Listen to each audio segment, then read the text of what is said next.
धुळे शहरात अवैध गोवंश कत्तल आणि त्यांच्या अवशेषांच्या वाहतुकीचा मुद्दा पुन्हा एकदा ऐरणीवर आला आहे।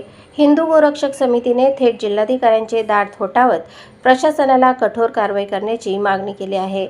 बकरी ईदच्या पार्श्वभूमीवर हे निवेदन दिल्यामुळे या प्रकरणाला अधिक महत्त्व प्राप्त झाले आहे। शहरात अनेक ठिकाणी कथितपणे अवैध गोवंश कत्तल सुरू असल्याचा गंभीर आरोप समितीने केला आहे। या संदर्भात यापूर्वीही तक्रारी करण्यात आल्याचा दावा करण्यात आला, मात्र अद्याप ठोस कारवाई होत नसल्याचा आरोप निवेदनातून करण्यात आला आहे।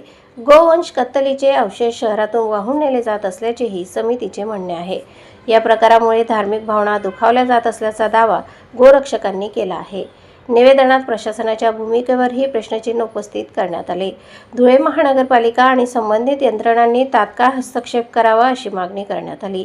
अवैध कत्तलखान्यांवर बुलडोझर कारवाई करण्यात यावी, दोषींवर कठोर गुन्हे दाखल करण्यात यावेत, अवैध वाहतुकीला आळा घालण्यासाठी विशेष पथके नियुक्त करावीत अशी मागणी निवेदनात नमूद करण्यात आली आहे।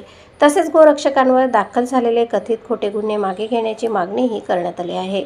हिंदू गोरक्षक समितीच्या पदाधिकाऱ्यांनी प्रशासनाला निवेदन देत तातडीने निर्णय घेण्याचे आवाहन केले। यावेळी अनेक कार्यकर्ते उपस्थित होते।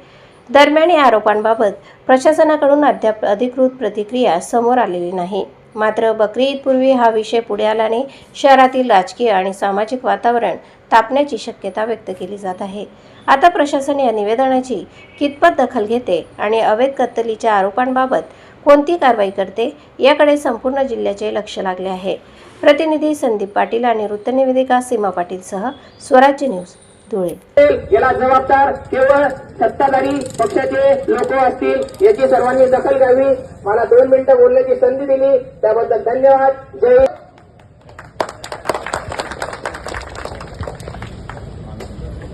अरे कापडनी तुला लाज वाटली पाहिजे होती। गायीचे अवशेष विल्हेवाट लावली तुम्ही कापडनी। तुला दाढी पण नाही, मुच्छी पण नाहीये। धुळ्यात, महाराष्ट्रात आणि भारतामध्ये कोणाचं सरकार आहे? तर पाकिस्तानचं सरकार आहे का बांगलादेशचं सरकार आहे का इराणचं आहे का इराकचं आहे?